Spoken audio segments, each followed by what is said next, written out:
ಜಮೀನು ವ್ಯವಹಾರಕ್ಕೆ ಸಂಬಂಧಿಸಿ ನಟೋರಿಯಸ್ ರೌಡಿ ಬಚ್ಚಾ ಖಾನ್ ಸಹಚರರ ತಂಡವು ಹುಬ್ಬಳ್ಳಿಯ ವ್ಯಕ್ತಿಯೊಬ್ಬರಿಗೆ ಕೋಟ್ಯಾಂತರ ರು ಕೊಡುವಂತೆ ಜೀವ ಬೆದರಿಕೆ ಹಾಕಿದ ಪ್ರಕರಣಕ್ಕೆ ಸಂಬಂಧಿಸಿ ಹುಬ್ಬಳ್ಳಿ ಧಾರವಾಡ ಸಿಸಿಬಿ ಪೊಲೀಸರು ನಟೋರಿಯಸ್ ರೌಡಿ ಬಚ್ಚಾ ಖಾನ್ ಜೊತೆಗೆ ಆತನ 7 ಸಹಚರರನ್ನು ಬಂಧಿಸಿದ್ದಾರೆ.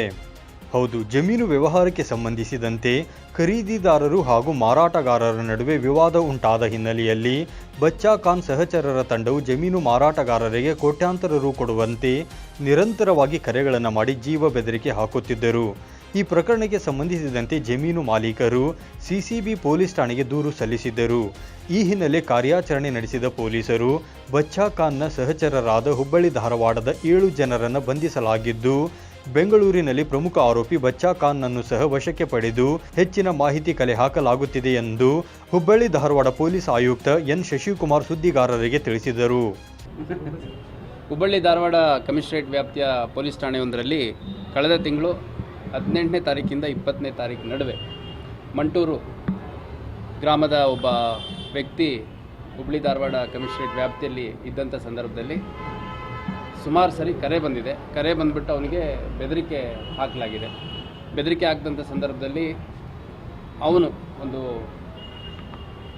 ಲ್ಯಾಂಡನ್ನು ಮಾರಿರೋದ್ರ ವಿಚಾರವಾಗಿ ಸ್ವಲ್ಪ ಗೊಂದಲ ಇರುತ್ತೆ.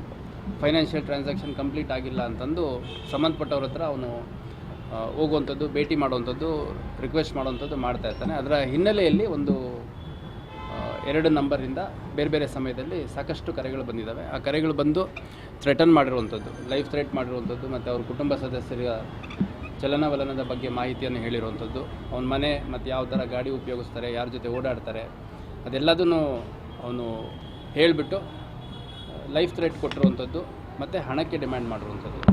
ಸುಮಾರು 1 ಕೋಟಿಯಷ್ಟು ಹಣ ಡಿಮ್ಯಾಂಡ್ ಮಾಡಿರುವಂಥದ್ದು ಮತ್ತು ಲೈಫ್ ಥ್ರೆಟ್ ಕೊಟ್ಟಿರೋದ್ರ ಹಿನ್ನೆಲೆಯಲ್ಲಿ ಪ್ರಕರಣ ದಾಖಲು ಮಾಡಿಕೊಂಡು ನಂತರ ನಮ್ಮ CCB ಅವ್ರ ಕಡೆಯಿಂದ ಅದನ್ನು ಇನ್ವೆಸ್ಟಿಗೇಷನ್ನು ಮಾಡಿಸಿದ್ವಿ. ಆ ಇನ್ವೆಸ್ಟಿಗೇಷನಲ್ಲಿ ನಮಗೆ ಸಿಕ್ಕಂತಹ ಎವಿಡೆನ್ಸಸ್ಸು, ಅದರ ಹಿನ್ನೆಲೆಯಲ್ಲಿ ಹುಬ್ಬಳ್ಳಿ ಮತ್ತು ಧಾರವಾಡ 2 ಭಾಗಗಳಿಗೆ ಸೇರಿದಂಥ ಸುಮಾರು 7 ಜನ ಆರೋಪಿಗಳನ್ನು ನಾವು ವಶಕ್ಕೆ ತೊಗೊಂಡಿದ್ದೀವಿ.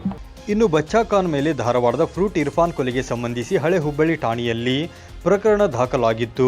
ಅಲ್ಲದೆ ಈತ 45 ದಿನಗಳ ಕಾಲ ಪೇರೋಲ್ ಮೇಲೆ ಬಳ್ಳಾರಿ ಕಾರಾಗೃಹದಿಂದಲೂ ಹೊರಗಡೆ ಬಂದಿದ್ದ ಎಂದು ತಿಳಿಸಲಾಗಿದೆ. 9 ಲೈವ್ ನ್ಯೂಸ್ ಹುಬ್ಬಳ್ಳಿ.